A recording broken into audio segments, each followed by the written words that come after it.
baca Al-Quran. Nabi bukan katakan kamu harus jadi hafid Quran, bukan. Baca Quran, baca Quran, baca Quran. Yang Nabi tanamkan kecintaan kita pada Al-Quran. Diingat, ahli Quran itu bukan orang yang hafal 30 juz, tapi ahli Quran itu orang yang cinta dengan Quran dan dia berinteraksi terus dengan Al-Quran. Dia mencoba menghafal. Alhamdulillah Allah berikan 30 juz. Tapi ada orang yang Allah berikan pahalanya bukan 30 juz ya. Bukankah setiap kali mengulang pahala dapat? Ya, ada orang merasa kesulitan, ya Ustaz, dia 1 menit, saya sudah 1 hari nggak hafal-hafal. Mungkin yang Allah ingin berikan bukan ayatnya, tapi pahalanya dulu untuk dilipat gandakan. Begitu dapat pahalanya, baru dilimpahkan kemudian kemudahan menghafalkannya. Ada yang baca sampai kemudian dia wafat. Nah sekarang Ustaz, saya ini nggak bisa istiqamah, bagaimana caranya? Yang pertama, coba Anda renungkan dulu kata para ulama tentang pahala dan keistimewaan Al-Quran. Keistimewaan Al-Quran luar biasa. Satu, jadi syafaat. Jadi kalau Anda sedang malas-malas, bayangkan kalau saya sedang malas, saya nggak dapat syafaat nanti, saya nggak dapat pertolongan. Di dunia saja ada persoalan sulit orang tolong, apalagi di akhirat persoalannya pelik. Semua orang tuh lari.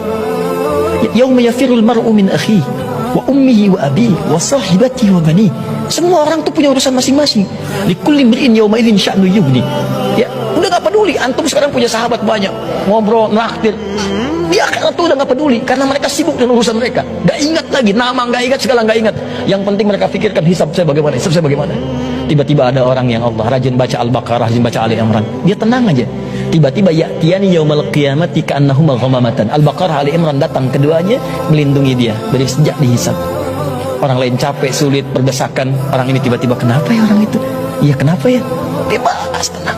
Itu ahli Quran. Maka kalau sedang malas, bagaimana kalau Anda wafat? Kalau Anda wafat tanpa dapat syafaat. Yang kedua, saat sedang tiba malas itu, bayangkan seketika Anda diwafatkan oleh Allah Subhanahu wa taala, maka tidak ada peluang Anda untuk bisa mendekat kepada Al-Quran. Itu jalan terbaik ya. Kalau seperti itu, maka ya'ti yaumul qiyamati syafi'an li ashabihi. Datang di hari kiamat untuk jadi syafaat bagi sahabatnya. Ingat, sahabatnya.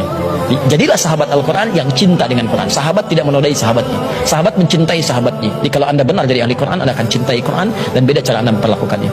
Allah Ta'ala alam bisawab.